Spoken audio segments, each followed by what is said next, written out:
Perfecto, iniciamos grabación. Listo. Muy bien, damos inicio a esta nueva grabación del curso de modelos econométricos. En esta ocasión nosotros vamos a continuar con la revisión de los procesos de media móvil. Recuerden que en el video anterior ya hicimos una introducción de algunas características de los procesos de media móvil de orden Q, ¿sí? Los MAQ o Moving Average Q en inglés. Entonces, solamente para recordar, ¿no? Y un poco entrar en calor antes de ya continuar con la explicación. Recordemos muy rápidamente, colegas, que los procesos de media móvil de orden Q o MAQ, ¿sí? Muestran una generalización de los procesos MA1, ¿sí? Cómo se construye esa generalización.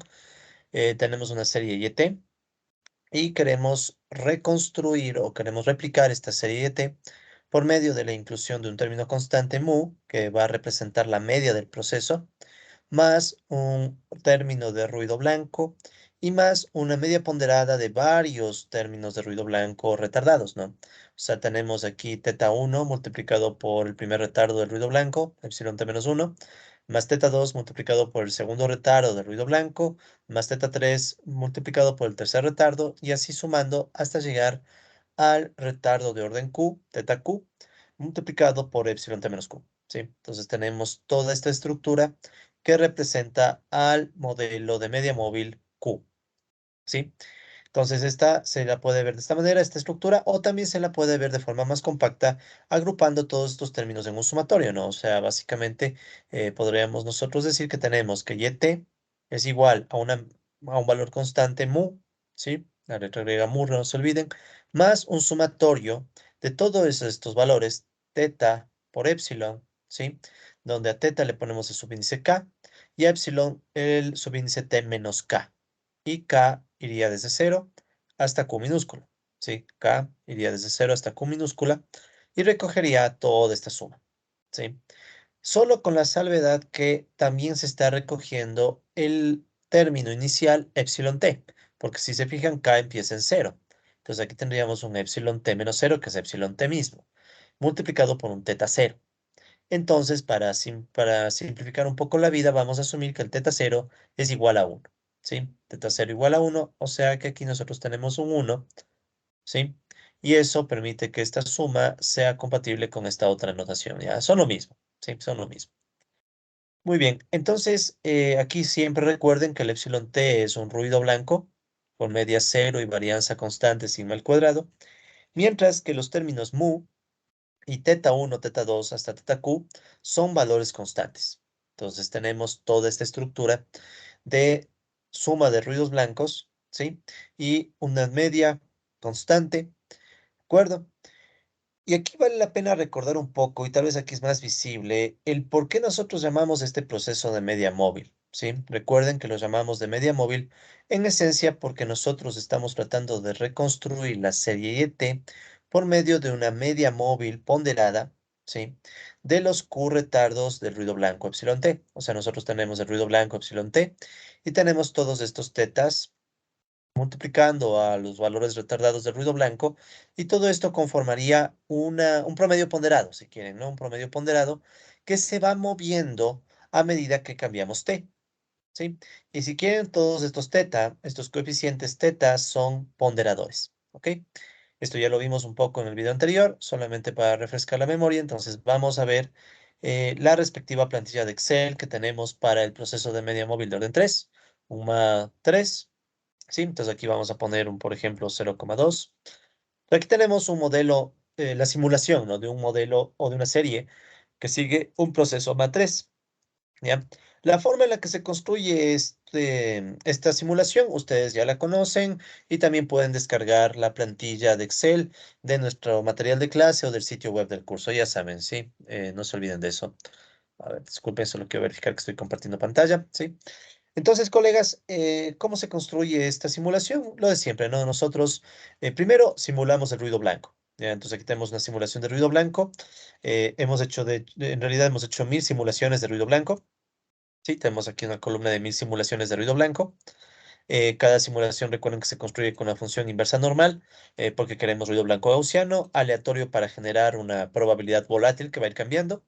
con media cero y desviación estándar F10. F10 es sigma, ¿sí? Entonces F10 es sigma, que es la desviación estándar de este ruido blanco, ¿bien? Entonces, conociendo la serie de ruidos blancos, podemos construir la serie YT. Entonces, la serie YT, ¿cómo se construye? Entonces, fíjense que tenemos F6. Voy a mover mis herramientas por este lado. Entonces, ¿qué es F6? F6 es la media mu, ¿ya?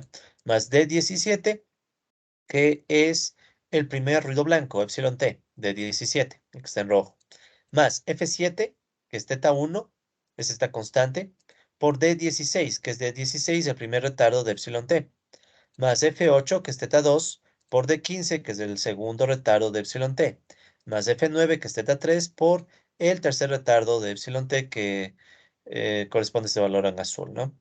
Ok, entonces ahí nosotros tenemos la serie YT.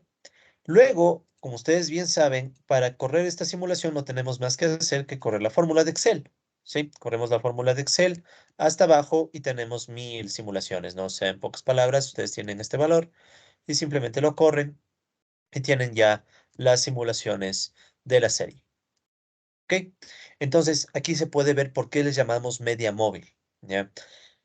Media porque esto es, todo esto que estamos haciendo, toda esta operación de aquí, podemos considerar que es un promedio ponderado, ya una media ponderada donde los ponderadores son estos teta, ¿ya?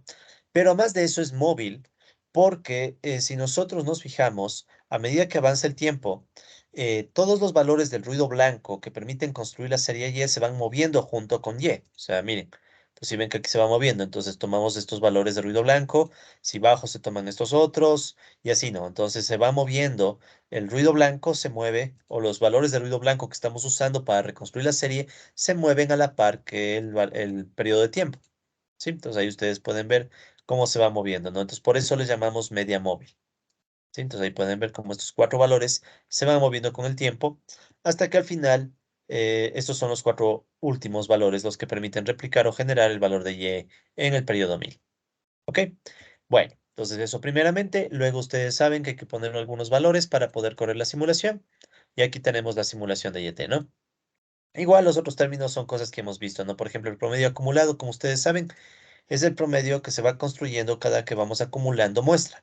¿Sí? Entonces vamos acumulando muestra y vamos generando un promedio hasta que finalmente el último valor de este promedio acumulado recoge el promedio de toda la muestra. ¿Sí? Promedio en el tiempo. Lo mismo hacemos con la varianza. Entonces en la varianza ustedes pueden ver la fórmula de varianza muestral de Excel y vamos haciendo lo mismo, ¿no? Vamos recompilando la varianza a medida que se acumula la muestra, vamos acumulando varianza, ¿no? Entonces así, hasta que en el último término tenemos la varianza de toda la muestra temporal.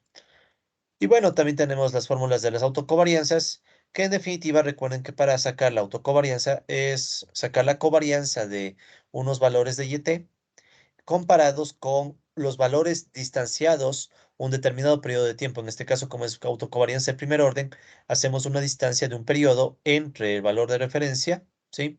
Y el valor anterior que queremos comparar. Entonces ahí tenemos la autocovarianza de primer orden.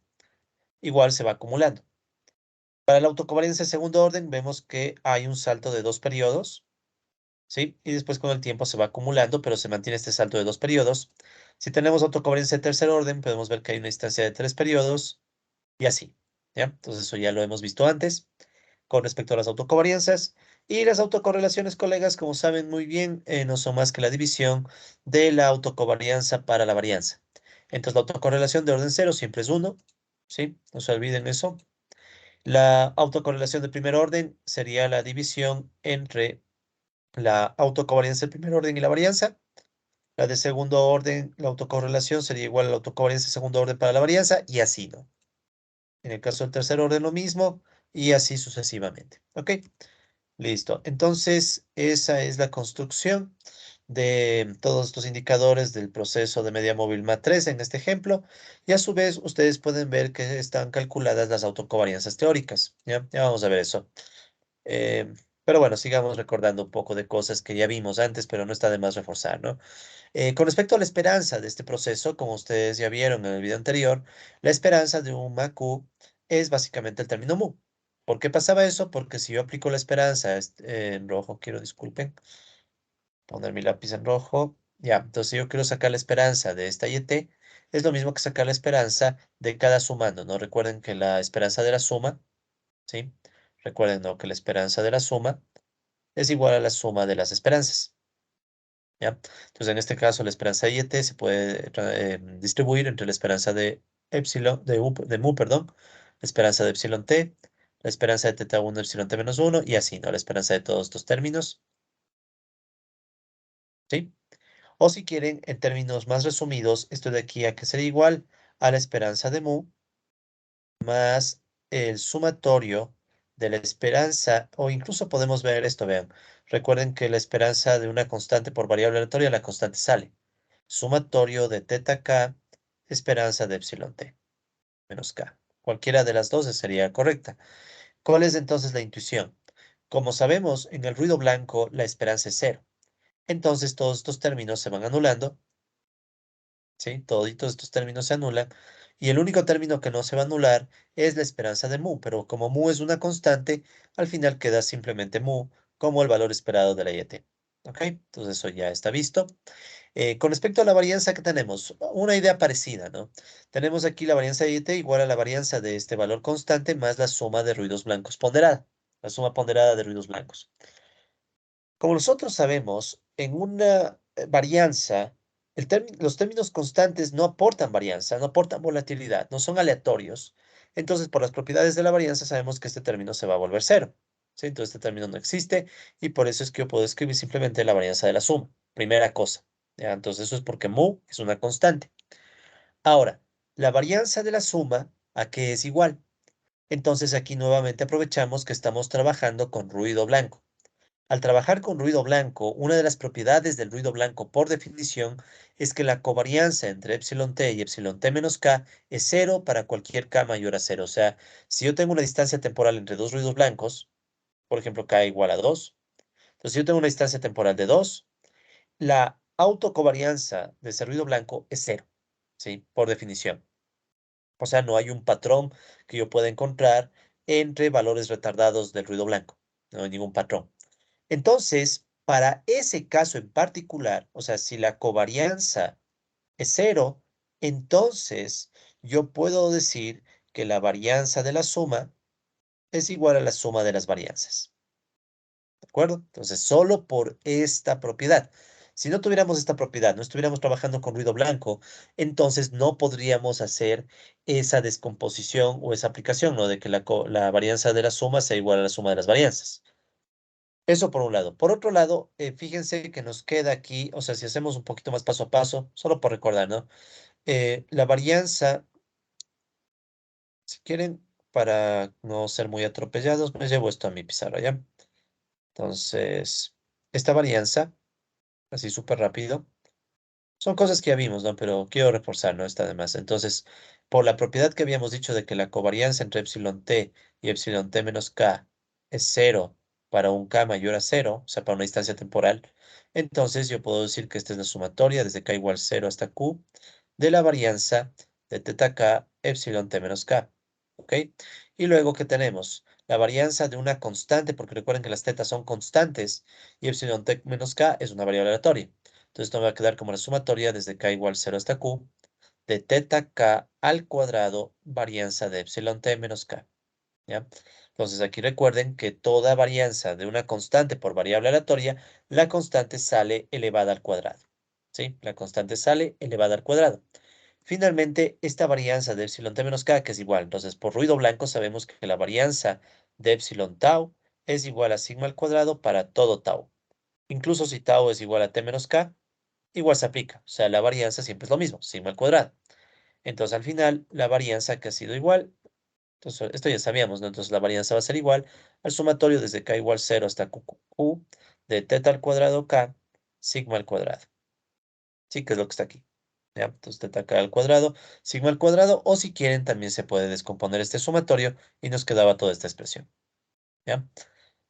Con respecto a la covarianza, ¿sí? Con respecto a la covarianza, ustedes recordarán que era un procedimiento un poquito más complejo, ya un poquito más complejo, pero no me quiero detener mucho ya en esto ya lo vimos en la clase pasada, solamente mencionar la intuición, ¿sí? La intuición, o sea, al final, ¿cuál es el resultado? Que la covarianza entre YT y YT más J ¿sí? O lo mismo la covarianza entre YT y YT menos J, porque básicamente vamos a ver que la serie es estacionaria. En definitiva, ¿a qué es igual? Entonces es igual a sigma al cuadrado por la suma de un producto cruzado, ¿sí? Entonces, ¿cuál producto cruzado? Miren que aquí está teta k multiplicado por teta k más j. Entonces, si la distancia temporal entre YT y YT más j es justamente j, voy a multiplicar teta k por teta k más j, ¿sí? ¿De acuerdo?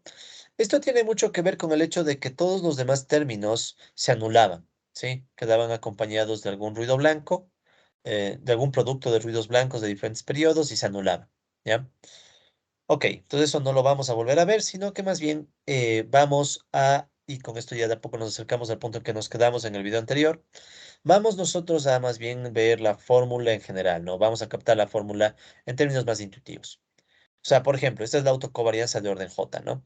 Esta autocovarianza de orden J, ¿cómo se obtiene? O sea, es este sumatorio. Ya, esto viene de la demostración que vimos la clase pasada. Pero más bien, captemos la intuición. Entonces, ¿qué es lo que tenemos? Tenemos un sigma al cuadrado, ¿de acuerdo? Que está aquí, ¿sí? Y este sigma al cuadrado viene multiplicado por todos estos términos, en donde, ¿qué es lo que tenemos aquí? Como pueden ver, tenemos, o empezamos con teta j.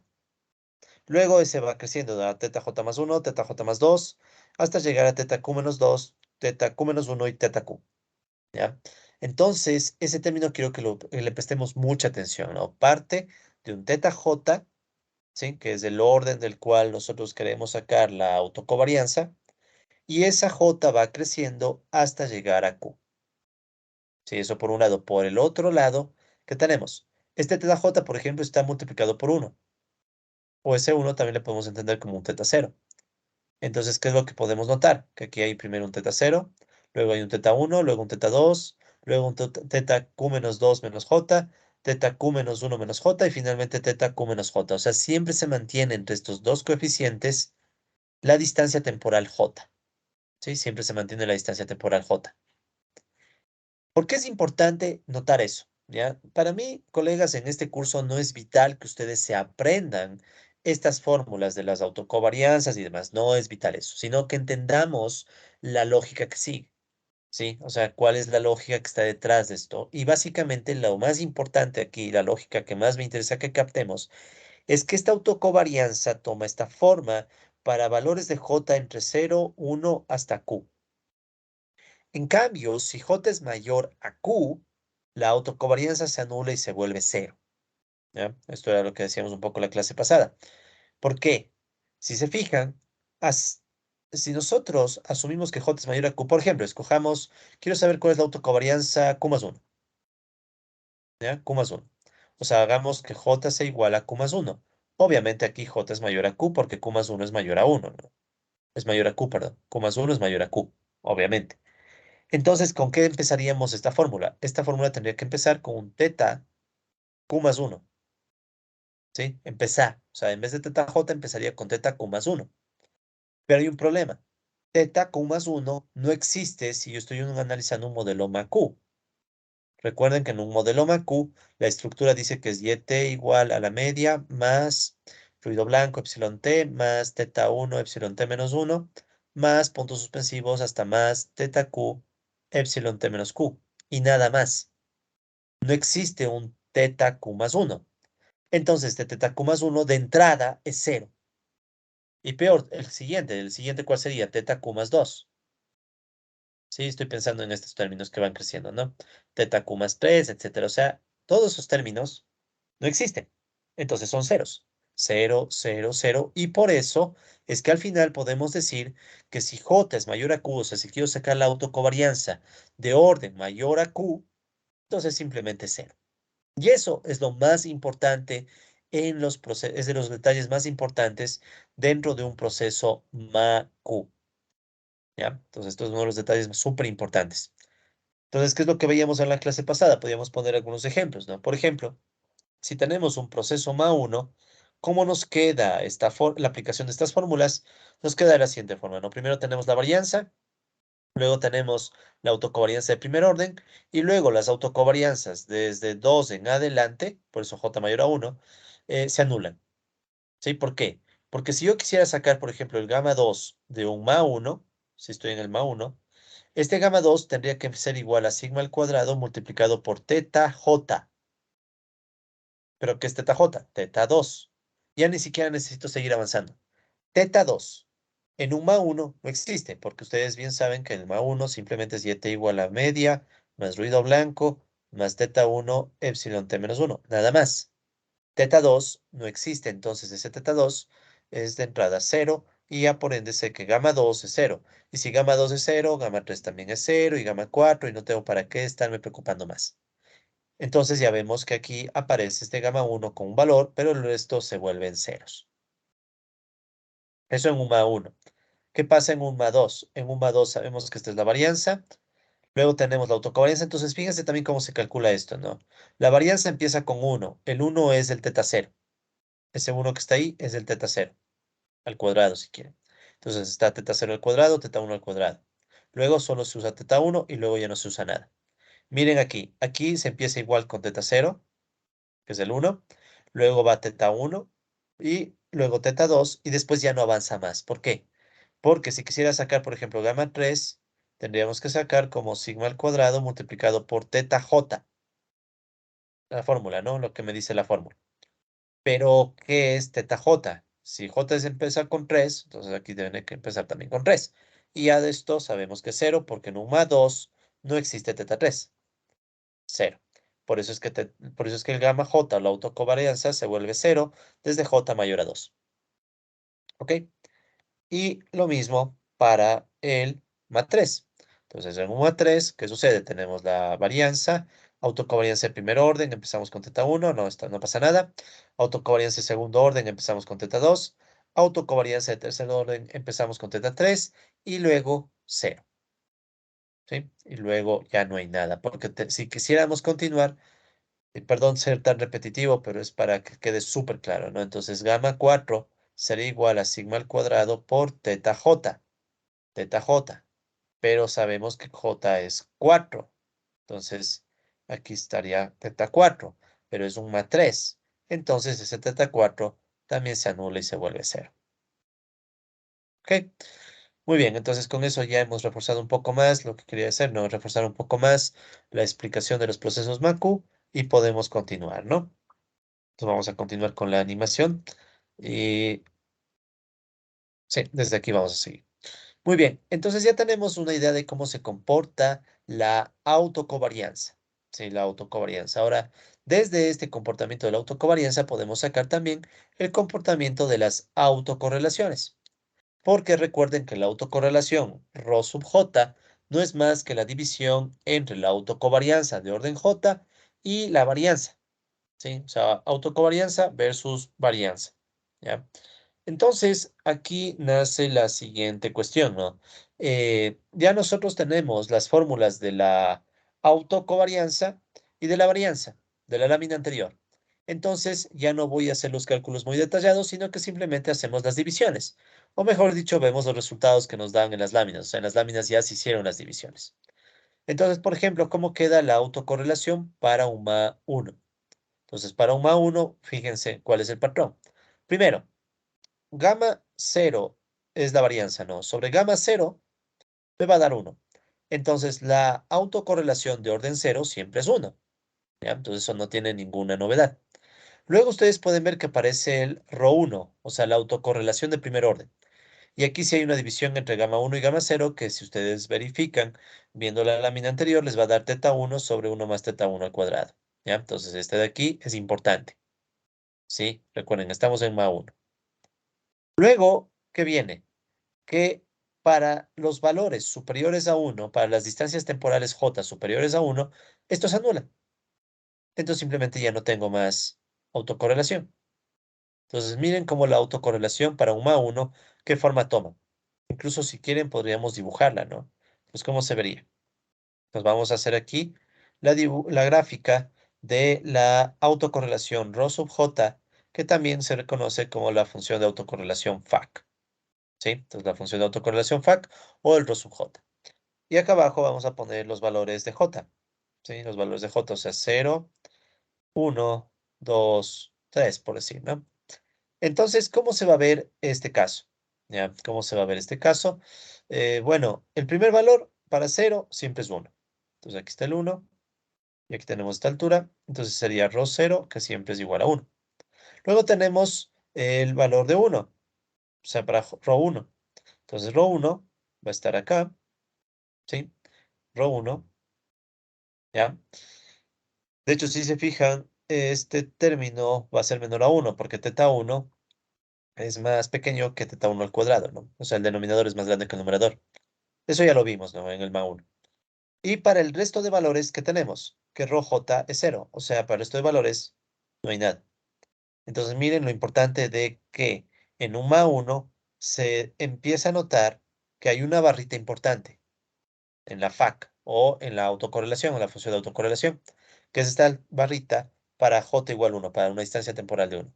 El 0 no nos interesa, esa siempre va a ser 1, esta de aquí no nos interesa, pero esta sí nos interesa porque ya nos está dando un patrón propio del ma 1, ¿sí? Ok, esto ya lo vimos antes, así que podemos pasar a un ma 2. Entonces, ¿qué sucede cuando tenemos un proceso ma 2?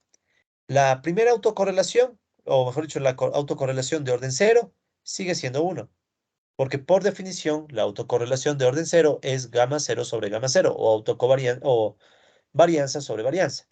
Entonces, esa no me aporta nada, ¿ya? Luego tenemos una primera autocorrelación que esta sí es importante. Fíjense como aquí hay unos valores que dependen de teta 1 y teta 2. Entonces, esa es importante.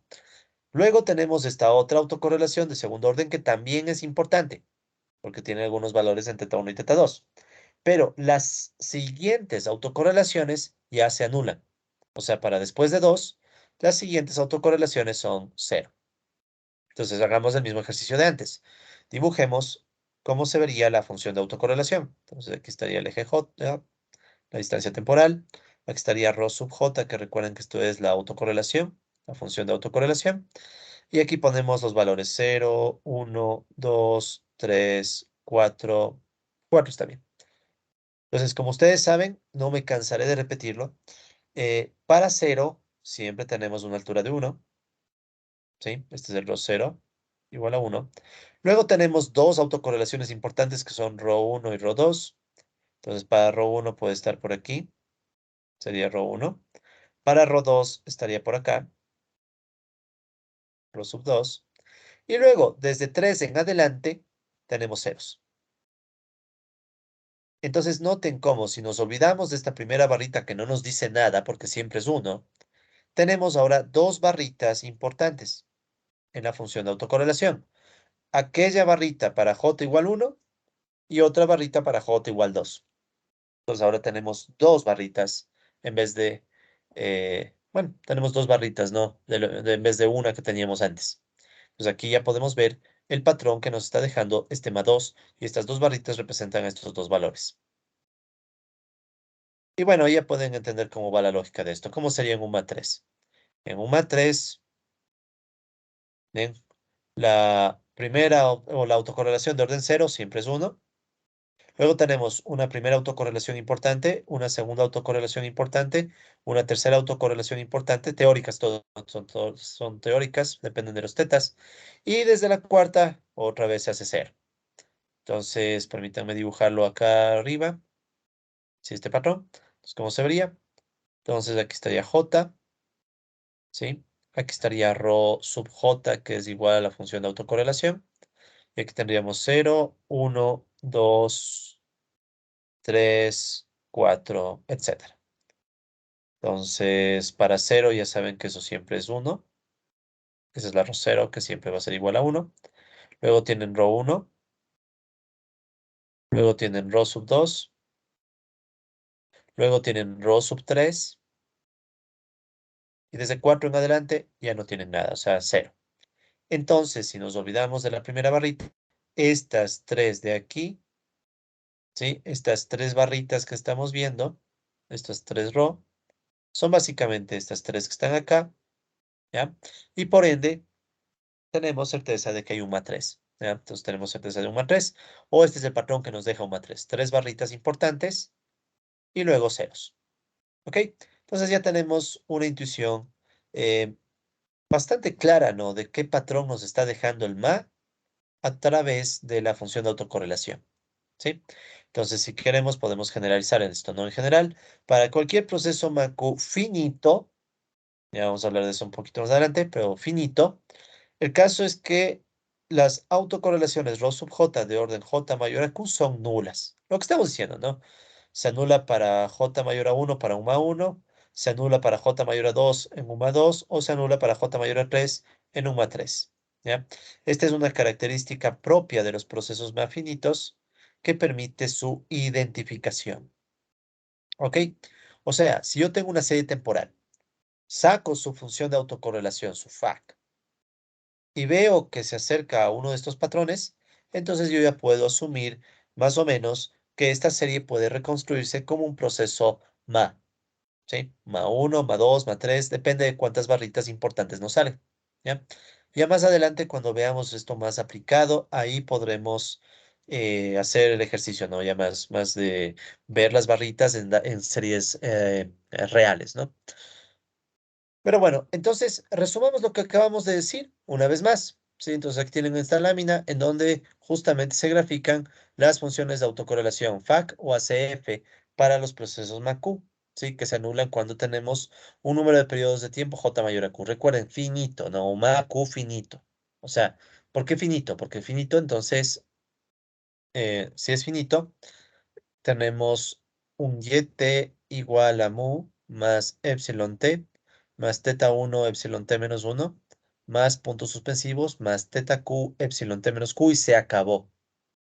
¿Sí? Esa es la idea de más finito. O sea, cuando tenemos un más finito, ¿ya? Q obviamente es menor a infinito, es obvio. O sea, Q se detiene en algún punto, ¿sí? Y tenemos toda esta estructura, ¿ya? Entonces, esa es la idea del MA, por eso lo llamamos finito, ¿ya? Y obviamente si hay un MA finito, no se sorprendan que más adelante vamos a hablar de más o de medias móviles infinitas. O sea, podríamos seguir teniendo más suma y más suma sin acabar en teoría, ¿ya? Pero por el momento nos estamos enfocando solo en procesos finitos, ¿sí? Muy bien, entonces para este tipo de procesos finitos, ¿cómo se ven las funciones de autocorrelación? Ya las vimos hace un segundo, ¿no? Entonces veamos cómo era para un MA1. Entonces aquí tienen la función de autocorrelación, aquí estaba el J que estábamos mencionando hace un rato y aquí está el Rho sub J. Recuerden que este Rho J es la función de autocorrelación, ¿no? O sea, este representa la función de autocorrelación cuando comparamos con J. Pues, ¿qué tenemos? Que para el primer valor, una altura de 0, perdón, para el primer valor 0, una altura de 1, ¿sí? Eh, Les repito esto un montón de veces y les voy a decir por qué en este primer ejemplo, ¿no? Entonces ahí estaría el Rho 0, ¿no? Siempre es 1. Luego tenemos un Rho 1 que sabemos por la teoría que es igual a teta 1 sobre 1 más teta 1 al cuadrado, o sea, depende de este coeficiente, ¿sí? Y luego el resto de valores son cero, o sea, de 2 en adelante se hace cero, ¿ya? Aquí les quiero hacer una pequeña observación, porque yo siempre les estoy reiterando, colegas, que la primera barrita en cero siempre tiene altura de 1. Les reitero muchas veces eso, colegas, porque en definitiva, ¿qué sucede? Sucede que hay softwares, ¿sí? Algunos softwares les van a arrojar el resultado desde la barra cero. ¿Cómo van a saber ustedes qué es la barra cero? A veces no se pueden confiar en los números que están aquí, depende de cómo la escala que usa el software, ¿ya? Entonces, para nosotros, para nosotros darnos cuenta de eso, simplemente vemos que la altura es 1. Entonces, si vemos que el software nos arroja una primera barra de altura 1, de entrada ya sabemos que nos está dando este primer resultado que no es de utilidad, ¿sí? Entonces, si es que el software nos arroja una primera barra de 1, entonces sabemos que esa no nos interesa. Pongámosla en azul, ¿ya? No nos interesa. ¿Ok? Ahora, si la barra que nos presenta, la primera barra que nos presenta un software no tiene altura 1, entonces esa ya nos interesa, ¿sí? Entonces, por eso es para que ustedes sean cautelosos y estén pendientes de qué les está arrojando los softwares, ¿no? Más adelante, cuando ya hagamos ejercicios aplicados, esto tomará un poquito más de sentido, ¿no? Pero no se olviden que si ustedes empiezan en cero, la primera barra es 1 y esa no nos dice nada. Entonces, ¿cuál es la que nos está diciendo que tenemos suma 1? Esta primera barra. ¿Sí? Esta primera barra con row 1 dependiendo de teta. ¿Sí? Teórica. Por favor, tomen en cuenta que esto es teórico. O sea, este teta 1 nace de asumir teóricamente que Yete sigue este proceso. ¿ya? Veamos un MA2. En el caso del MA2, ¿qué era lo que decíamos? Entonces, nuevamente tenemos los ejes. La primera barra siempre es de altura 1 para el caso 0, ¿ya? Luego tenemos la segunda barra que toma esta forma. Y después tenemos otra barra que toma otra forma y luego el resto se anula. Entonces, ¿qué está pasando? Olvidándonos de la primera barra, que esa siempre tiene altura 1 y no nos interesa. Sí, lo mismo acá, ¿no? Olvidándonos de la primera barra, ¿qué es lo que notamos aquí? Tenemos dos barras importantes, porque el resto se anula. Estas dos barras importantes me están diciendo que tengo ahora un proceso MA2. ¿Sí? Entonces ahora ya tengo un proceso MA2 por estas dos barras de aquí. Muy bien, y en el caso de un matriz, bueno, ya sabemos, ni para qué darnos la vuelta, ¿no? Entonces, en un proceso matriz tenemos que la primera barra es 1, como siempre, esa no nos interesa, ¿sí? Esa no nos interesa. Y luego, si es un matriz, en teoría debemos tener tres barras importantes, ¿no? Y esas tres barras serían la primera barra con esta fórmula de ρ1, la segunda barra con esta otra fórmula para ρ2 y otra barra con esa fórmula para ρ3 y de 4 en adelante se anula, ¿sí? Y de 4 en adelante se anula. Entonces tenemos tres barras que están aquí, ¿de acuerdo? Tres barras. Y de esas tres barras tenemos un matriz indicándonos que son tres los ruidos, los retardos de ruido blanco que tenemos que tomar en cuenta para reconstruir la serie YT. ¿Ok? Muy bien. Entonces, aquí, colegas, ¿qué podemos concluir? Lo que ya decíamos, ¿no? Que para identificar en teoría a un proceso MA, nos ayudamos con la función de autocorrelación, viendo en qué punto esa función de autocorrelación nos da valores relevantes y desde qué punto deja de darnos valores relevantes. ¿Sí? Ahora, vamos a ver esto también aplicado a nuestra plantilla de Excel. Entonces, permítanme limpiar un poquito la pantalla y vamos a la plantilla de Excel. Ya. Sea, aquí ustedes pueden ver la plantilla de Excel en donde, como habíamos mencionado, está hecha una simulación de un proceso de media móvil MA3. ¿Sí? Entonces aquí estamos haciendo la simulación de un MA3 en Y. ¿Sí? Entonces aquí está la simulación de toda esta serie. Eh, bueno, primeramente quiero que notemos que aquí nosotros hemos calculado las autocovarianzas teóricas. ¿Sí? Aquí están las autocovarianzas teóricas usando las fórmulas de las láminas. Sí, aquí de hecho también están, son las mismas fórmulas, ¿no? La autocovarianza de primer orden, segundo orden, tercer orden, ¿ya? Entonces estas están aquí. Desde el cuarto orden en adelante saben que esto es cero, ¿ya? Sabemos que esto es cero. Luego también tenemos las autocorrelaciones teóricas, que ustedes saben que no es más que coger y dividir la autocovarianza. Bueno, veamos, la primera siempre es uno, esa no cuenta, ¿no? La siguiente, ¿no? La autocovarianza para la varianza. Autocovarianza para varianza, autocovarianza para varianza, y luego se anula. Entonces, estas serían las autocorrelaciones teóricas, ¿sí? Igual las fórmulas de las autocorrelaciones, bueno, sería de dividir simplemente la autocovarianza para la varianza. ¿Ya? Entonces, aquí están las fórmulas, son las mismas de las láminas. Entonces, yo simplemente tomé las fórmulas de las láminas y les apliqué en Excel. ¿Sí? Entonces, aquí están las fórmulas de las láminas, pero aplicadas en Excel. Pero es teórico. O sea, estos valorcitos que estamos viendo aquí son valores teóricos que se obtienen calculando o a través de los valores de teta y sigma. Si ven, aquí están los valores de teta y sigma, entonces con eso sacamos el valor teórico de cada una de estos elementos, ¿no? Sí, entonces, bueno, aquí se ve mejor, ¿ya? Entonces aquí estamos usando los valores teóricos de teta, sigma, etcétera. ¿Ok? Muy bien, entonces ya hemos hecho ese análisis teórico, ¿ya?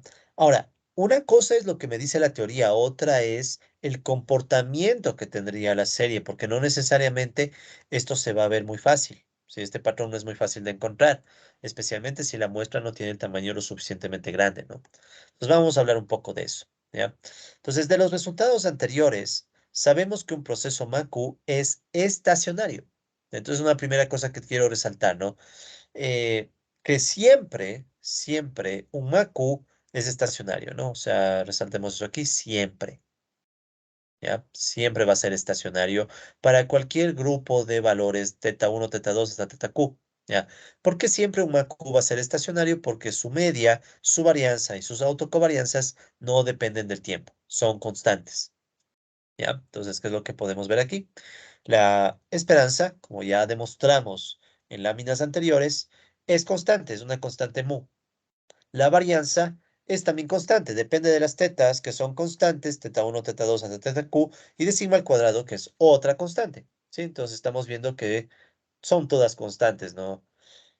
Y con respecto a la autocovarianza, si bien es cierto la fórmula no es muy agradable a la vista, pero a la final vemos que estos valores de aquí no dependen ninguno del tiempo, no aparece el tiempo en ningún lado. Y aquí tampoco, porque cuando se anulan son iguales a cero, pero no, o sea, cero, no hay el tiempo. O sea, el tiempo, ¿sí? El tiempo no aparece en ninguna de estas fórmulas. Y ya saben que cuando el tiempo no aparece ni en la media, ni en la varianza, ni en la covarianza, o autocovarianza, entonces podemos estar seguros de que tenemos un proceso estacionario, en teoría. Entonces, en teoría, el proceso MACU, bueno, no en teoría, sino que siempre el proceso MACU es estacionario, ¿ya? MACU finito, ¿ya? MACU. Ya con decir MACU estamos hablando de más finito, ¿no? Ok, entonces ese detalle a tomar en cuenta. Eso es súper importante para nosotros. ¿Por qué? Porque si es estacionario significa que más o menos podemos esperar que sea estable en cierto sentido, ¿no? O sea, veamos nuevamente la plantilla de Excel. En la plantilla de Excel tenemos aquí las gráficas de la serie. Entonces, como ustedes pueden ver, tenemos una serie. Esta es la serie, ¿no? YT. Entonces, YT estamos diciendo que sigue un MA3 en este ejemplo de Excel. Entonces, ¿qué es lo que vemos? Vemos que en promedio la media parece ser constante. ¿Sí? La media parece constante. La varianza también parece constante, o sea, más o menos los valores están dentro de este rango. Recuerden que eso es aleatorio, entonces más o menos, ¿no? No exactamente. Más o menos parece que están dentro de ese rango. Y como que hay cierto patrón repetitivo, más o menos, no es exacto, ¿no? Pero más o menos, como que hay cierto patrón que se repite, ¿ya? Esto sí es bien al ojo, ¿no? Es solo para dar la idea. Entonces, este primero, el valor medio constante sería la media constante. El hecho de que estos valores siempre estén dentro de un rango sería la varianza constante. Y ese posible patroncito que se va repitiendo con el tiempo sería la idea de una autocovarianza constante. Pero claro, este sí es más difícil de aceptar, ¿no? Porque simplemente estoy haciéndolo al ojo. Ok, pero para eso también sacamos nuestros indicadores, ¿no? Ahora, sigamos. Ya, entonces tenemos la confianza de que un proceso MA siempre va a ser estacionario. Si un proceso MAQ siempre va a ser estacionario, lo cual es ya una ventaja. ¿Qué más? También podemos tener garantía de que un proceso MAQ es ergódico en media. ¿Sí? También eso está garantizado siempre. ¿Ya? ¿Por qué sabemos que es ergódico en media? Sabemos que es ergódico en media porque siempre satisface la condición de sumabilidad absoluta. Recuerden que la sumabilidad absoluta, ¿qué decía? Que si yo saco la suma desde cero hasta infinito de los valores absolutos de las varianzas, yo necesito que esa suma sea menor a infinito, o sea, se detenga, se estabilice en algún punto y ya no crezca más, para que tengamos ergodicidad, ¿ya? Recuerden que la idea de la ergodicidad era que básicamente a medida que nosotros aumentamos el tamaño de la muestra, ¿sí? A medida que aumentamos el tamaño de la muestra, el promedio, por ejemplo, el y promedio, que es igual a 1 sobre t multiplicado por la sumatoria de y sub t, desde t igual 1 hasta t, ¿sí? Este promedio, este promedio es un promedio temporal, un promedio sacado en el tiempo. Entonces, este promedio se va a aproximar, ¿sí? A la esperanza teórica de y, que es mu, ¿ya? Entonces, recuerden que esa era la idea de la ergodicidad. Por eso para nosotros la condición ergódica de una serie temporal es súper importante, porque una serie ergódica nos garantiza que a medida que aumentemos el tamaño de la muestra, ¿sí? Esta variable, o bueno, perdón, este indicador que sacamos de la muestra temporal se aproxima a el valor teórico que asumimos que debería tener la muestra, o bueno, la serie el proceso que genera la muestra, para ser más rigurosos. ¿Ok? Entonces, estamos en el caso del MA completamente seguros que es así. O sea, sabemos que si aumentamos el tamaño de la muestra, el resultado teórico se va a acercar al resultado, perdón, el resultado muestral se va a acercar al resultado teórico. ¿Por qué? Porque fijémonos cómo se cumple la sumabilidad absoluta en este caso. Si yo hago la suma de gamma j, o sea, de la autocovarianza j desde cero hasta infinito, ¿esto a qué va a ser igual? Tenemos el valor absoluto de gamma cero, el valor absoluto de gamma uno, gamma 2, gamma 3 y así hasta un gamma q. Pero luego, por los resultados que ya vimos antes, esas autocovarianzas se vuelven ceros, ¿sí? Recuerden que gamma j es igual a cero cuando j es mayor a q. Entonces aquí se vuelve clave esto. O sea, el hecho de que todas las que sigan, ¿sí? Todas las autocovarianzas que sigan sean cero hasta el infinito, cero, cero, cero, etcétera, ¿sí? Significa que esta suma necesariamente va a ser una constante, ¿sí? Recuerden que todos estos términos son constantes que dependen de teta 1, teta 2, etcétera. Entonces tenemos la gran ventaja de que esta suma sí o sí se estabiliza, no va a crecer al infinito. Entonces, esa propiedad de que esta suma se estabilice nos garantiza que tenemos un MAQ, o tenemos, perdón, un proceso ergódico en medio. O sea, en la media se va a cumplir este proceso de, o esta aproximación de la muestra a la teoría, ¿ya? Que para nosotros es vital, ¿no? Eso. Además, perdón, además, si nosotros estamos usando ruido blanco gaussiano en el MAQ, o sea, si el epsilon t es ruido blanco gaussiano, una distribución normal, 0 sigma al cuadrado, entonces, el proceso no solo es ergódico en la media, sino que va a ser ergódico en todos sus momentos. O sea, si yo saco la media de la muestra, va a coincidir con la media teórica cuando aumente el tamaño de esa muestra. Si saco la autocovarianza, también. Si saco la autocorrelación, igual. O sea, en todos los momentos que saquemos, vamos a tener esa aproximación entre la muestra y la teoría. ¿Ya? Y eso lo podemos ver en nuestra plantilla de Excel. ¿Sí? Entonces, quédense con eso, entonces, colegas. Un MAQ siempre es estacionario, siempre es ergódico en media, y si aparte estamos usando ruido blanco gaussiano, entonces siempre es ergódico en todos sus momentos. ¿Ya? Entonces son resultados que obviamente si quieren mayores detalles pueden revisar el capítulo 3 del libro de Hamilton. ¿Ok? Pero no hace falta para nuestro curso, ya con que tengan una idea de qué estamos diciendo, es suficiente. Entonces vamos a ver lo que acabamos de decir, ¿no? Entonces aquí ustedes pueden ver la serie YT, ¿sí? Luego, al lado de la serie YT ven las gráficas, por ejemplo, el promedio acumulado. Pues, ¿qué es lo que ustedes pueden ver? Lo que ya hemos visto varias veces, ¿no? En un inicio, o para tamaños de la muestra pequeña, perdón, para muestras pequeñas, el promedio fluctúa bastante, ¿no? O sea, tenemos unas fluctuaciones, pero luego, siguiendo la lógica de la ley de los grandes números, ¿qué va pasando? A medida que va creciendo, esto va convergiendo hasta que se va acercando a 2. ¿Sí? Entonces, en un inicio, la muestra pequeña no nos da mucha seguridad de cuál es la media, pero luego, a medida que el tamaño de la muestra crece, la media que sacamos con la muestra, este promedio acumulado, ¿sí? Este es el promedio de la muestra. Este promedio acumulado, recuerden, sería el y promedio, o sea, 1 sobre t por el sumatorio desde t igual 0, 1, perdón, no 0, desde t igual 1 hasta t de la y sub t. ¿Ya? O no necesariamente desde uno. Recuerden que hay que usar unas primeras observaciones para alimentar a la simulación. Pero bueno, la idea está aquí, ¿no? Entonces ese es el promedio acumulado. Entonces, ¿qué pasa? Que a medida que aumenta el tamaño de la muestra, el promedio acumulado se va acercando a su valor teórico, 2. ¿Cómo sé que 2 es el valor teórico? En el matriz yo le puse que mu sea 2. Esta es la teoría, ¿sí? Y aquí nosotros tenemos esa aproximación de la muestra a la teoría, o sea, la ergodicidad en medio. Y también vemos que hay ergodicidad en los otros resultados, ¿no? O sea, si ustedes ven la varianza, tenemos lo mismo. La varianza al inicio está volátil, se va moviendo, pero como que de a poco se va estabilizando, ¿no? Más o menos en 1,6.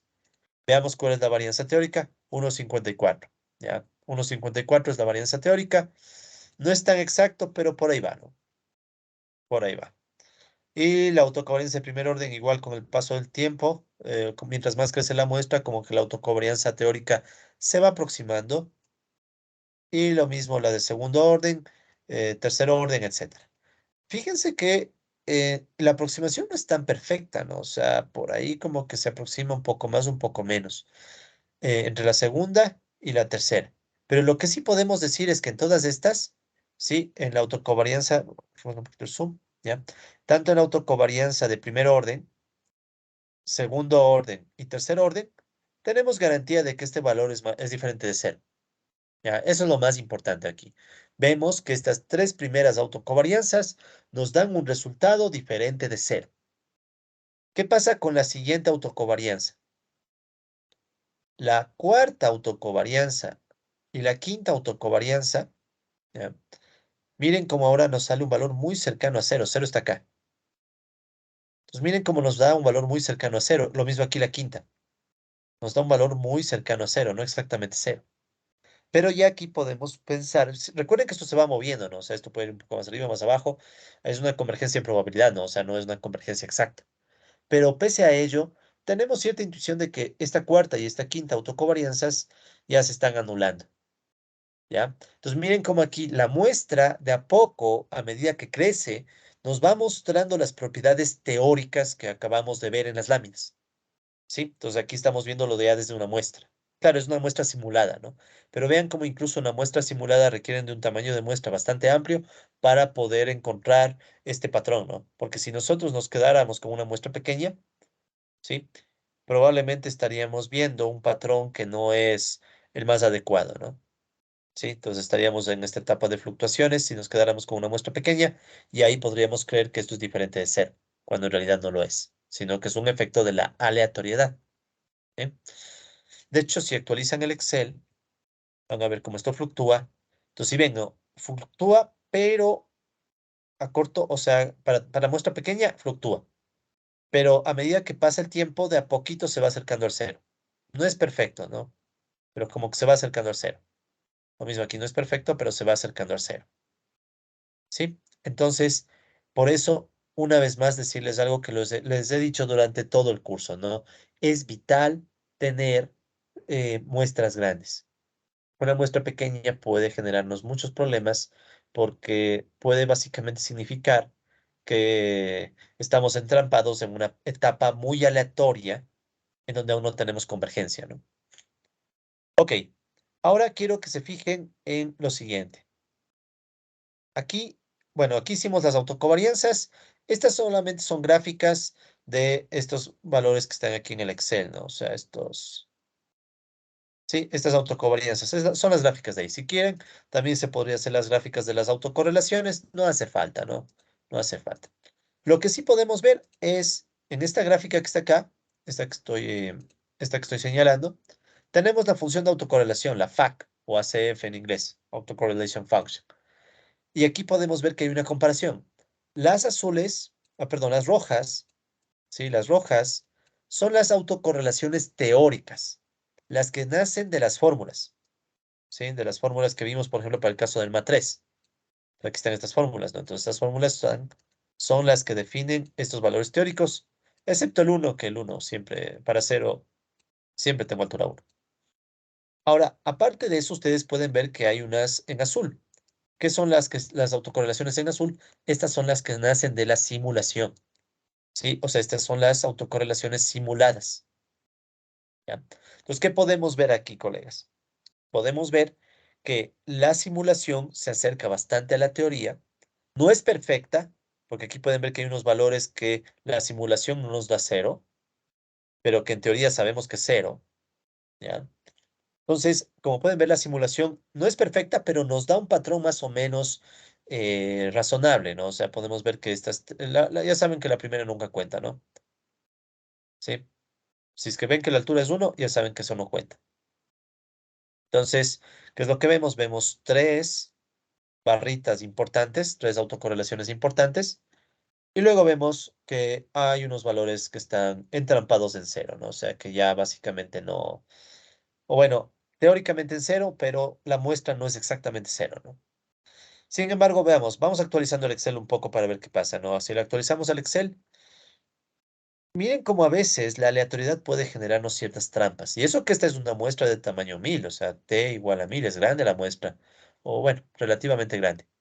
Resulta ser que con esa muestra, en este caso, el ruido blanco provoca que haya cierta aleatoriedad que nos haga creer que el 4 y el 5 son importantes. El 3 no.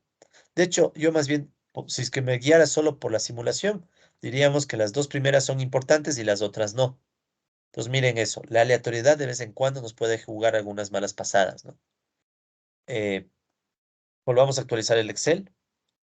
Ya miren, este en cambio se ve súper bien, o sea, tengo las tres barritas importantes, fíjense en las azules. Tengo tres azules importantes y por ahí aparece algo en el 5, pero es tan pequeño que, bueno, podríamos asumir que es cero, ¿sí? Entonces, colegas, como pueden ver, incluso con una muestra simulada, no hay resultados perfectos, ¿sí? Esta es una simulación con 1000 periodos, y ni así nos queda perfecta esta gráfica, ¿sí? Vamos a hacer otro ejemplo. Miren como en este caso nos quedaron nuestras tres barritas. Si ven que casi siempre se cumplen las tres barritas, ¿no? Muy raro es que a veces no se cumple, pero en general se cumplen las tres barritas, pero por ahí apareció un término que ese no debería aparecer en teoría. Pero la aleatoriedad puede hacer que aparezca, ¿ya? Entonces no se deben asustar si la aleatoriedad hace que su muestra no muestre el mismo comportamiento que la teoría, ¿ya? Más adelante ya vamos a ver herramientas para definir hasta dónde podemos decir que estos valores son válidos o si es pura aleatoriedad. Ya eso lo veremos más adelante con unas pruebas de hipótesis. Ya, eso lo vemos luego. Ahora, nace una pregunta. ¿Qué pasaría? Esto es como una muestra de 1000. ¿Qué pasaría si nuestra muestra no fuera de 1000, sino que fuera, por ejemplo, solo de 100? ¿Sí? Si fuera solo de 100, ¿qué deberíamos esperar? ¿Ya? Si yo quisiera ver eso, simplemente tendríamos que hacer la gráfica de esto para 100. Vamos a ver, vamos a seleccionar datos, veamos si me permite. Debe haber puesto aquí, no, disculpen. Entonces vamos a agregar otra, ¿sí? Vamos a llamarle esto autocorrelaciones simuladas con t igual 100, o sea, una muestra bien pequeña para lo que estamos trabajando. ¿Y cuáles valores van a ser? Vamos a buscar el 100. Entonces el 100 está aquí, ¿sí? Entonces vamos a hacer la gráfica de estas y damos a aceptar. Ya. Ok, entonces estas otras simuladas le voy a cambiar el nombre, le voy a poner autocorrelaciones simuladas, y aquí le voy a poner entre paréntesis t igual 1000. Ya. Ok, entonces, ¿qué es lo que pueden ver, colegas? Las azules son con t igual 1000, con toda la muestra. En cambio, las grises son solo con 100. Miren cómo solo con 100, ¿sí? Sobre todo o sea, como que la uno, 2 y 3 más o menos, ¿no? Las grises, más o menos. Pero ya nos está dando más fuerza en la 4 y la 5, ya nos puede poner más dudas. ¿Sí? Ya nos puede poner más en dudas. Actualicemos otra vez el Excel para que el ruido blanco se mueva, ¿sí? Entonces, como pueden ver, esas cuatro, vean, aquí salió muy bien. Aquí fue suficiente con 100. Claro, si ven que hay una distancia importante, ¿no? Entre el valor de la muestra pequeña y el valor teórico, ¿sí? Pero bueno, como que al final algo sí sirve, ¿no? No está tan grave. Miren este caso sí está terrible, ¿no? Aquí, ¿qué es lo que pueden ver, colegas? Aquí pueden ver que la teoría y el resultado de la muestra pequeña no nos ayuda. La muestra pequeña nos está diciendo que tenemos estas dos importantes, la 3 no mucho, y luego aparece 4 y 5, que en teoría no debería aparecer. Pero en cambio, miren como la muestra grande, recuerden, la gris es muestra pequeña, la azul es muestra grande. Miren cómo en cambio la muestra grande se acerca mucho mejor a la teoría. ¿Ok? Entonces, esto no es nada más que para recordarles una vez más lo vital que es que nuestras muestras sean grandes, colegas, ¿sí? O sea, no podemos trabajar con muestras pequeñas, debemos tratar de trabajar siempre con muestras grandes cuando hagamos estos modelos, ¿sí? Y mientras más complicado sea nuestro modelo, más grande debe ser nuestra muestra, ¿sí? Guárdense esa intuición. Muy bien, ya actualizaré esta plantilla de Excel, tal vez, bueno, si están viendo este video, seguramente ya estará actualizada esta plantilla de Excel, sí, con el cambio que hice ahorita. Muy bien, colegas. Entonces, creo que con eso ya hemos cubierto bastante del proceso MACU. Si quieren ver más detalles de este proceso, pueden revisar el capítulo 3 del libro de Hamilton. Vamos avanzando hacia el siguiente grupo de procesos que quiero revisar en el video de hoy, que son los procesos de media móvil de orden infinito, el MA infinito, ¿sí? El MA infinito, ¿ya? La anterior, el MAQ, era el MA finito, finito, o sea, tenía un fin. En cambio, el MA infinito no va a tener un fin, ¿sí? Teóricamente. En términos prácticos, puede que tenga un fin, pero en términos teóricos, no tiene fin, ¿ya? ¿Por qué nos va a interesar un modelo más infinito? Uno puede decir esto es un mero problema teórico. No es tan teórico. Sí, no es tan teórico. Este proceso más infinito o algo parecido al proceso más infinito ya lo vimos cuando sacamos las resoluciones de las ecuaciones en diferencia. Si ustedes hacen memoria, cuando resolvíamos una ecuación en diferencia, ¿qué nos quedaba? Nos quedaba que y podía ser igual, o bueno, mejor veamos el modelo, ¿no? Y ahí se van a acordar un poco más. Entonces, ¿cuál es el más infinito? ¿ya?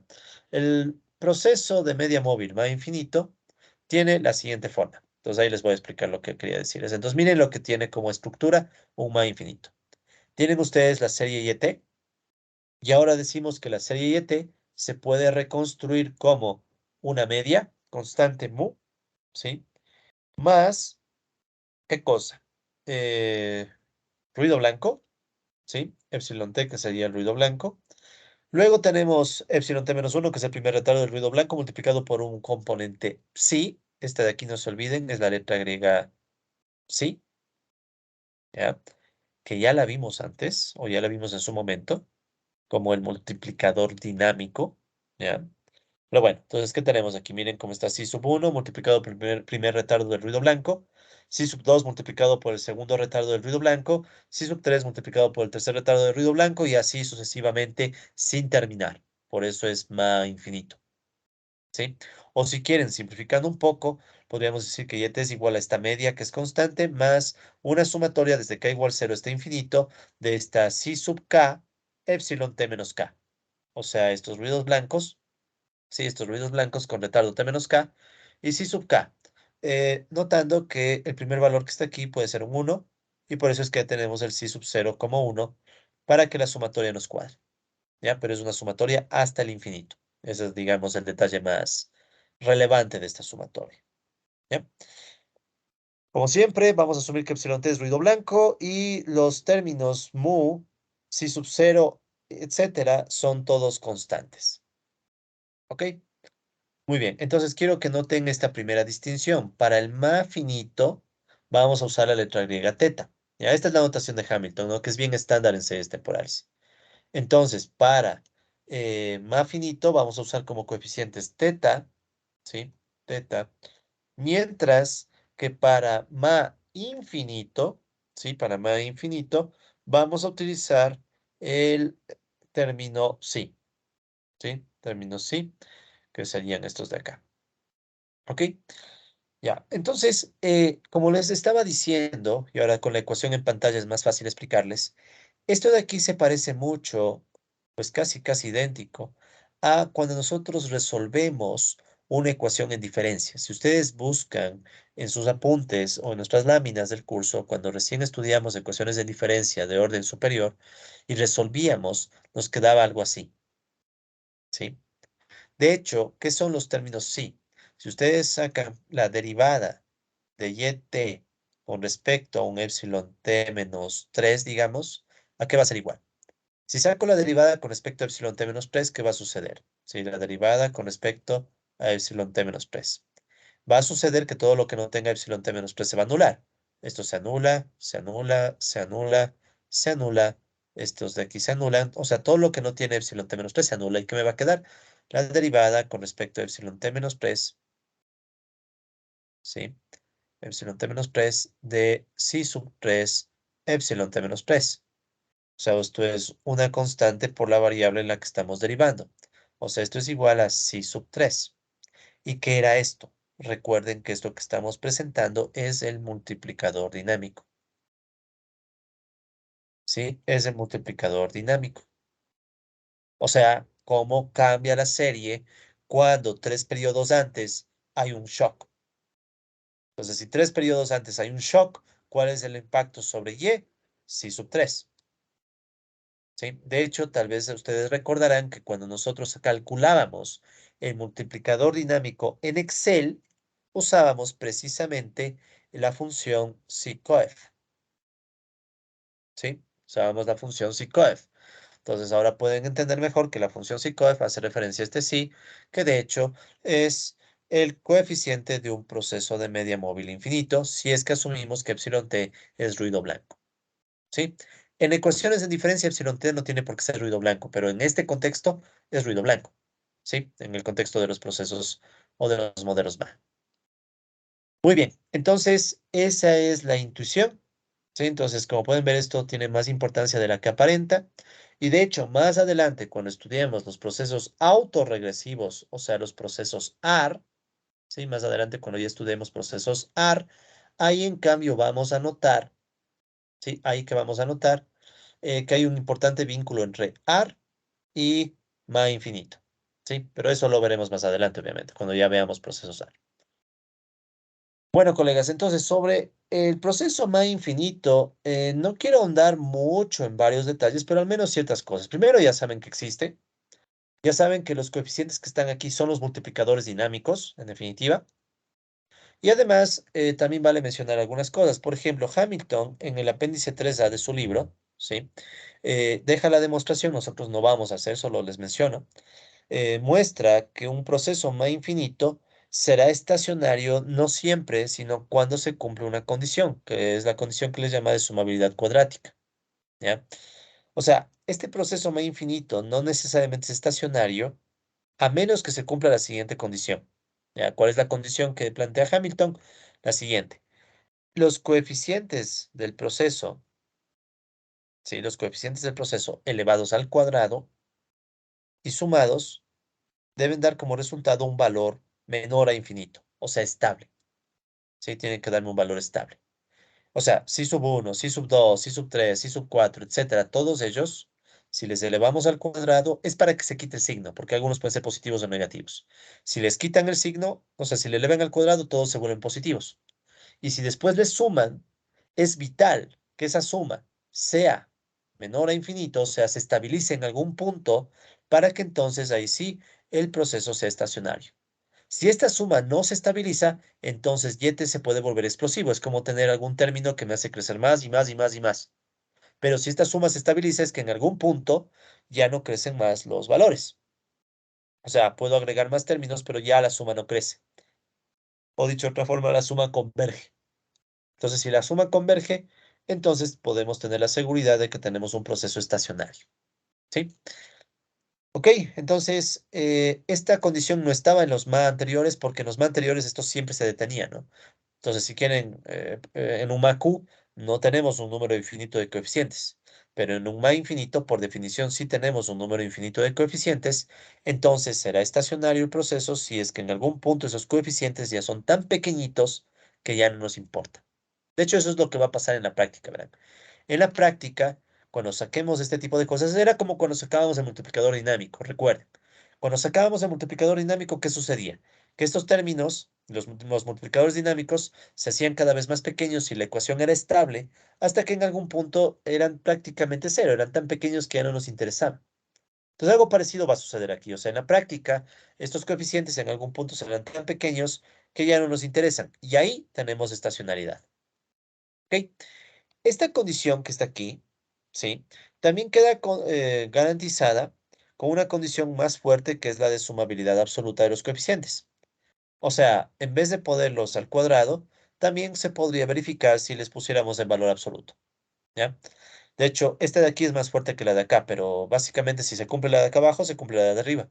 O sea, en vez de ponerles al cuadrado para quitarle el signo, podríamos ponerles en valor absoluto para quitar el signo y debería pasar lo mismo. O sea, la suma de todos estos términos tiene que estabilizarse en algún punto y dejar de crecer. Y entonces ahí nosotros tenemos un proceso estacionario. ¿Ok?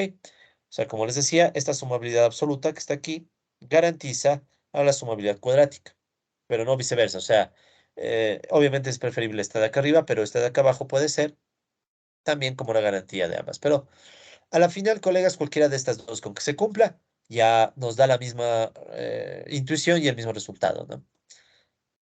O sea, en resumen, en un ma infinito, ¿qué queremos? Que estos coeficientes se hagan cada vez más pequeños hasta que en algún punto dejan de crecer y cuando ya dejan de crecer se estabiliza la suma y por tanto dejan de crecer en la práctica, ¿no? O sea, son tan pequeñitos que no importa. Y entonces ahí tenemos estabilidad y, perdón, estacionalidad, ¿no?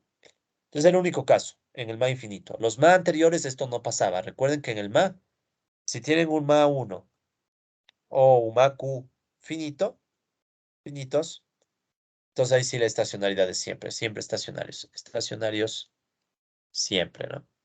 Esa es esta pregunta de prueba, ¿no? Entonces siempre son estacionarios cuando tienen ma uno o ma Q finitos. Muy bien, ¿cuáles son las propiedades teóricas del ma infinito? Aquí no voy a detenerme mucho, solo voy a explicar de paso, colegas. Si ustedes quieren ver los detalles más teóricos, pueden ver, repito, el libro de Hamilton, el capítulo 3. ¿Ya? Entonces, en este caso solamente vamos a explorar de forma general algunas ideas, ¿no? Por ejemplo, Cuando se cumple la sumabilidad absoluta de los coeficientes, o sea, esa última propiedad que vimos, es posible sacar la esperanza y las autocovarianzas del proceso MA infinito, básicamente tomando los resultados del MAQ y llevándoles al límite. ¿A qué me refiero con eso? Veamos la esperanza, por ejemplo. ¿A qué es igual la esperanza del MA infinito? Entonces, la esperanza de un MA infinito se puede obtener de la siguiente forma. Escribamos un MAQ, ¿ya? Escribamos un MAQ, pero hagamos que Q sea igual a T, mayúscula, ¿ya? T mayúscula. Entonces, ¿cómo se vería la serie? Entonces, sería YT igual a la constante más epsilon T más teta 1 epsilon T menos 1, ¿sí? T menos T menos 1 más puntos suspensivos hasta más teta T mayúscula epsilon T menos T, en vez de Q, ¿no? O sea, en vez de poner aquí Q, estoy poniéndole T, ¿ya? Luego, como quiero analizar un más infinito, podemos reemplazar el teta por sí. Entonces, ¿qué me quedaría? YT igual constante más epsilon T más, y en vez de teta podemos ponerle sí sub 1, epsilon T menos 1 más puntos suspensivos hasta llegar vean como yo mismo cometo el error, disculpen. Entonces, más si sub t, epsilon t menos t. ¿Sí? Entonces, lo único que he hecho es cambiar teta por sí. Y en vez de poner q, le estoy poniendo t mayúscula. ¿Ya? Entonces, ¿qué es lo que se plantea? ¿Qué es lo que plantea Hamilton? Que nosotros podemos sacar las propiedades de este MAQ, ¿sí?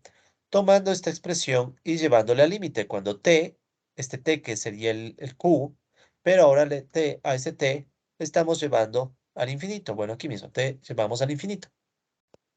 ¿Ya? Y sacamos el límite. Entonces aquí pueden ver que estamos sacando el límite de esta serie que es, en rigor, un MAQ, o si quieren es un MAT. ¿Qué nombre, no? MAT.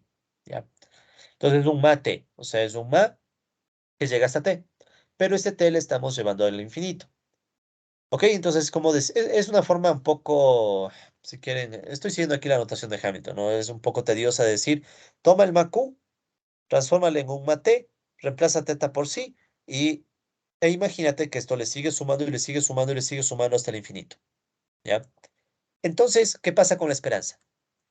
Ustedes saben que la esperanza de la suma es la suma de las esperanzas, entonces yo puedo distribuir la esperanza en una suma. Yo puedo distribuir la esperanza. Como son términos de ruido blanco los epsilon, entonces la esperanza de todo epsilon va a ser cero. O sea, se anulan todos esos términos. Cero, cero, cero. ¿Cuál es Eso va a pasar hasta el infinito, ¿no? O sea, hasta el infinito va a haber puros ceros. Donde no hay cero es en mu. Entonces, de forma muy notable, vemos que en un proceso ma infinito, incluso siendo infinito, la esperanza va a ser mu. O sea, la media va a seguir siendo constante. ¿Ya? ¿Qué pasa con la varianza? En el caso de la varianza, ¿qué es lo que vamos a tener? Este de aquí, colegas, es la fórmula de la varianza de un MAQ. Solo que haciendo el cambio que les he dicho. O sea, en vez de Q escribimos T y en vez de teta le reemplazamos por sí. O sea, en vez de teta, reemplazamos por sí, nada más. Entonces, esta es la fórmula de la varianza de un ma Q. Pero en vez de Q escribimos teta y perdón, en vez de Q escribo T y en vez de teta escribo sí. Ya, entonces tienes esta operación, tenemos esta operación, colegas, y ahí, ¿cuál es el resultado? Bueno, es este valor, ¿no? Pero la ventaja, o sea, no me interesa tanto esta fórmula, pero me interesa que entiendan lo siguiente. Esta suma, colegas, si se fijan, es precisamente la suma de cuadrados. La suma del cuadrado del primer coeficiente, la suma del cuadrado del segundo coeficiente, del tercero, y así. Entonces, si se cumple la sumabilidad absoluta, las que veíamos antes, la sumabilidad cuadrática o absoluta, eso va a significar que esta suma de cuadrados en algún punto se estabiliza y ya no crece más, por más que le pongamos más términos. ¿Sí? Entonces, eso es lo importante. O sea, esta condición que decíamos que la sumatoria, creo que estaba puesto en K, si no me equivoco, K igual cero hasta infinito de si sub K al cuadrado, ¿sí? O sea, que esta sumatoria sea menor a infinito, necesariamente implica que la varianza, ¿sí? Va a ser menor a infinito. O sea, esa condición de sumabilidad cuadrática, de que la suma de los cuadrados de estos coeficientes en algún punto se estabiliza y ya no crece más, básicamente es casi equivalente a decir que la varianza del proceso se estabiliza, ¿sí? Entonces, si ustedes tienen un proceso infinito y se cumple la sumabilidad cuadrática, necesariamente esta varianza es constante, no es infinita. Esto es súper importante porque piensen que ustedes tienen una serie en donde aquí ponen el tiempo y ponen a la serie y t. Si no se cumpliera esta condición, disculpen, la varianza podría tender a infinito, o sea, podrían tener algo que está así y luego crece y crece y crece la varianza y por tanto la serie no se estabiliza, es volátil y no tenemos una varianza estable con la cual podamos nosotros hacer estimaciones, ¿sí? Entonces, por eso es súper importante tener la sumabilidad cuadrática en el caso del más infinito. Entonces, si se cumple la sumabilidad cuadrática en un más infinito, por más que sea infinito, la varianza no se va a comportar así. O sea, vamos a ver el caso que sí tendríamos, si se cumple la condición. Pues, ¿cómo se vería la varianza? La varianza simplemente se vería, si aquí pongo el tiempo y aquí y t, se vería estable. Se vería estable. O sea, tendríamos una serie que estaría fluctuando alrededor de valores estables. ¿Sí? Alrededor de valores estables. Ok, entonces ese sería obviamente un escenario ideal porque nos estaría diciendo que tenemos cierto poder predictivo sobre la serie. Sabríamos que la serie está dentro de unas bandas, ¿sí? Sabríamos que está dentro de unas bandas, incluso siendo infinita, siendo una infinita. Pero para ello, repito, hay que cumplir esta condición de sumabilidad cuadrática, ¿ya? Que básicamente es lo mismo que decir que se cumpla la condición de multiplicadores dinámicos decrecientes, o sea, estable, o sea, que tengamos un resultado estable, multiplicadores dinámicos estables. Es lo mismo. En la práctica va a terminar siendo lo mismo. Con respecto a las autocovarianzas, misma lógica. Ya ni me voy a detener mucho aquí. Simplemente aquí hemos reemplazado tetas por sí.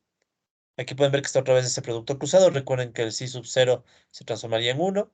Y miren cómo empiezo en sí sub j. Antes empezábamos en teta j, ¿no? Ahora empezamos en sí sub j.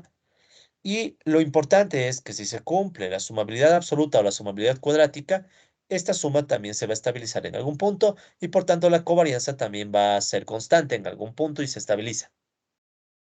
¿Ok? Entonces no necesito que se sepan las fórmulas, no necesitamos ir más allá en estos temas, solo recordar que las condiciones que estábamos viendo antes, estas de aquí, sea esta o sea la de abajo, pero tienen que cumplirse. O sea, esta condición tiene que cumplirse para estar seguro de que incluso con un más infinito tenemos estacionariedad, ¿sí? Tenemos estacionariedad, porque eso es en definitiva lo que estamos diciendo, ¿no? Que tengamos media constante, varianza constante y autocovarianza constante, ¿sí? O sea, si se cumplen las condiciones, tenemos estas tres constantes, ven que el tiempo no aparece, y por tanto podemos decir que tenemos una serie estacionaria, ¿ok? Entonces esa sería la idea primero, ¿no? O sea, entonces ya tendríamos la estacionariedad por estos tres resultados. Y a su vez, si los coeficientes I sub k de un proceso más infinito cumplen con estas condiciones que mencionamos antes de sumabilidad absoluta o cuadrática, entonces las autocovarianzas del proceso también cumplen con la sumabilidad absoluta. O sea, en pocas palabras, si se cumple esta condición, también se cumple esta otra. ¿Por qué? No voy a ir a la demostración, si eso ya está en el capítulo 3 de Hamilton, si quieren ver, más bien la intuición. Si se cumple la sumabilidad absoluta de psi sub k, ¿sí? Eso significa que esta suma se va a estabilizar y por tanto gamma cero se estabiliza. Y si se estabiliza esta suma, también se va a estabilizar esta otra suma y se estabiliza gamma j. Y si se estabiliza gamma j, la suma de los valores absolutos de gamma j también se estabiliza. Entonces, ¿para qué quiero eso? Para tener ergodicidad. ¿Sí? Entonces también vemos que si se cumple la condición de antes, el proceso va a ser ergódico en media. ¿Ya? Entonces el proceso va a ser ergódico en media. Y a su vez, si es que también tenemos ruido blanco gaussiano, todos los momentos son ergódicos. ¿Qué es ergódico? Recuerden que significa que los resultados que obtengamos de una muestra van a coincidir con los resultados teóricos, ¿sí? A medida que aumentemos el tamaño de la muestra hacia una muestra muy grande, ¿ya? De infinito o una muestra muy grande. Ok, entonces en conclusión, colegas, esas condiciones son las vitales para que tengamos un proceso más infinito, estacionario y ergódico. Sí, o sea, para que sea estacionario y ergódico debe cumplirse esta o puede también ser la de abajo. ¿Ya? Ok. Entonces, cuando topemos procesos autorregresivos AR, ya más adelante, ahí veremos la importancia de este proceso más infinito, ¿no? Pero bueno, ya un poco ustedes saben a través de ecuaciones en diferencias que casi es lo mismo, ¿no? Un más infinito que trabajar con descomponer la serie en multiplicadores dinámicos, ¿sí? Muy bien. Ok, ahora vamos haciendo un resumen final, ¿sí? Vamos haciendo un resumen final. Entonces, hacemos este resumen solo, les pido un segundo, por favor.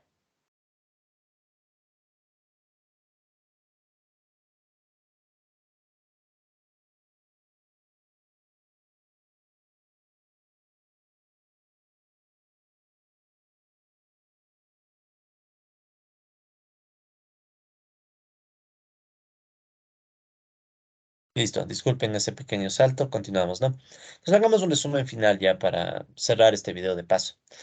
Entonces, ¿qué es lo que hemos visto? Hemos visto tres tipos diferentes de procesos MA. El MA1, como para entender la primera parte del proceso, MAQ para entender la generalización y MA infinito para entender este caso límite, ¿no? Este caso en el que extendemos continuamente los términos de ruido blanco. Entonces, ¿cuáles son las estructuras del modelo? Como saben, en el MA1 es una media más ruido blanco más teta 1 multiplicado por el primer retardo, ¿sí? Si es un MAQ, tenemos la media más la suma de retardos desde epsilon t menos cero, en realidad, hasta t menos q. Y si es infinito, es una suma infinita de valores de ruido blanco retardados.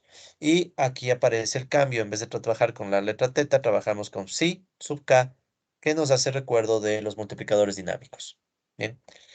¿Cuándo estas series son estacionarias y ergódicas? En el caso del MA1 y el MAQ, siempre. Siempre van a ser estacionarios y ergódicos, ¿sí? Y en el caso del MA infinito, debe cumplirse la sumabilidad absoluta o la sumabilidad cuadrática de los coeficientes, ¿ya? Entonces, esa es una condición importante. Con respecto a la media, los tres tienen la misma media, que es la constante mu. Siempre va a ser esa la misma media teórica. La varianza teórica del MA1, como ven, es bien sencilla, ¿no? Es 1 más teta 1 al cuadrado por cima al cuadrado. En el caso del MAQ es un poquito más grande, pero se conserva la intuición, miren. Uno más, pero aquí se suman todos los tetas, ¿no? Al cuadrado, ¿ya? Y en el caso del MA infinito, es tomar la fórmula del MAQ y aplicarla con límite, o sea, llevarla al límite. ¿Por qué esta fórmula me interesa? No tanto por la fórmula como tal, sino que me interesa para recordar lo importante que es que se cumpla la condición de sumabilidad absoluta. Porque si yo sé que se cumple la condición de sumabilidad absoluta, o sea, estos sí sub k en algún punto caen, y por más que le sume adicionales ya se estabilizó, entonces les elevo al cuadrado, lo mismo va a pasar. Y se estabiliza gamma cero. Sí, o sea, gamma cero también va a ser menor a infinito. Entonces, ese es el caso que un poco hay que tener cuidado, ¿no? Pero ya más adelante, cuando veamos procesos AR, vamos a ver que esto va a quedar garantizado si tenemos ecuaciones estables, ¿ya? Eso no se preocupe. Finalmente, ¿cómo se ven las funciones de autocorrelación? Ya tuvimos varias gráficas de eso, así que ya no les voy a graficar más, sino solo explicar o recordar. Entonces, en el MA1, recuerden que el rho j es igual a cero para todo j mayor a uno. En el MAQ, rho j va a ser igual a cero para j mayor a q. Y en el caso MA infinito, es de esperar que el ROJ decaiga con el tiempo, pero no hay un corte claro, ¿sí? No nos va a interesar mucho para el más infinito este tipo de función de autocorrelación. Ya no nos va a interesar mucho, pero la intuición, ¿cuál es? Ya tal vez esa única gráfica valga ser, ya para ir cerrando, ¿no? Digamos que quiero hacer una gráfica en donde aquí está J, aquí está la FAC, o sea, la función de autocorrelación que es rho sub J, y aquí ponemos los valores, ¿no? 0, 1, 2, 3, 4. Voy a estirarle un poquito más, si así me permiten. Vamos a estirarle un poquito más. Sí, 4, 5, 6, 7 puntos suspensivos. Entonces, ¿cómo se vería esto para un MA infinito? MA infinito. ¿Ya? ¿Cómo se vería? Para cero, la altura 1, ya saben que igual se va a cumplir siempre, pero luego pueden tener algo que tal vez con el tiempo se estabilice. ¿Ya? Pero no va a haber un punto de corte claro. O sea, no va a haber un punto en el cual decimos se hace cero, ¿ya? Entonces, muchas veces en la práctica el MA infinito, más bien lo que nos dice es, vamos a tener varios valores de la FAC sin claridad de en dónde se termina. ¿sí? Sin tener muy claro en dónde termina, ¿ya? En cambio, en un MACU, sabemos de entrada que si esto fuera MACU, pongámosle en verde mejor el MACU, ¿sí? Si tuviéramos un MACU, entonces, obviamente, digamos que Q fuera igual a 4, entonces sabemos que tendríamos uno, la 2, la 3, la 4 y el resto serían ceros, ¿ya? Es la diferencia.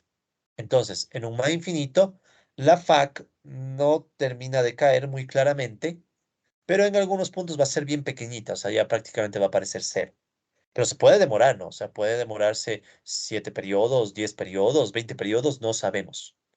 En cambio, en el MAC-Q sabemos que si Q es 4, por ejemplo, solo tenemos 4 barras y el resto teóricamente es cero, ¿sí? Entonces, colegas, creo que con eso ya hemos revisado los procesos MA, los procesos de media móvil, y quedamos listos para en próximas sesiones continuar con los otros procesos que nos interesan bastante, que son los procesos autorregresivos AR. ¿Ok? Entonces, como siempre, muchísimas gracias, colegas, por quedarse hasta el final de este video y continuamos la sesión en el siguiente video con los modelos AR y ahí van a ver incluso más adelante la importancia del MA infinito. ¿Ok? Listo aquí, entonces cerramos la grabación.